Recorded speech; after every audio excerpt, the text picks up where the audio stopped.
ce qui intéresse un peu tout le monde, c'est de savoir quelle est votre préoccupation principale du moment. Voilà.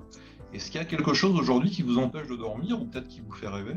Ce que je trouve aujourd'hui la ligne de crête qui est un peu qui fait l'intérêt du boulot, mais qui en fait aussi la complexité, c'est toujours être à la recherche de la valeur qu'on apporte pour le métier. Hein. Ça, c'est une préoccupation constante parce que ça va vite de se retrouver dans un vent contraire où on n'arrive plus à démontrer ce qu'on apporte.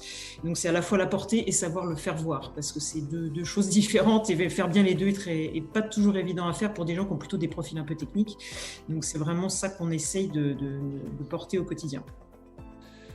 Donc moi, mon sujet principal, c'est le carve-out, c'est l'autonomisation vis-à-vis d'Engie. C'est un très gros sujet.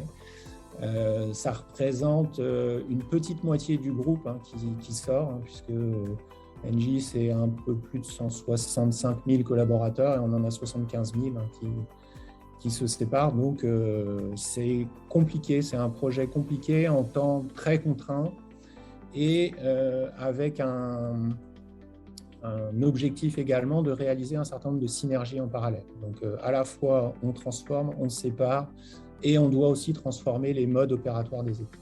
Il y a un engouement aujourd'hui du business pour générer encore plus de projets et toujours plus. Et un des enjeux majeurs actuels de la STEAM, c'est d'arriver à faire face à cette demande et la traiter dans le bon ordre ou trouver les bons arguments pour éventuellement temporiser certains sujets. Donc Maria, je reviens vers toi, vraiment montre en main dans la minute, quand tu fermes les yeux et que tu penses à ta DSI, ton organisation IT en tous les cas dans 3-5 ans, tu vois quoi? L'autre élément, c'est une organisation plus agile. Je pense que ça, c'est aujourd'hui, on a toute une partie, on n'est pas à l'échelle, mais enfin sur toute la partie digitale, on est déjà totalement agile. Et donc, il y a potentiellement une valeur supplémentaire qu'on peut apporter au métier qui nous demande dans les mondes où on est, c'est juste indispensable.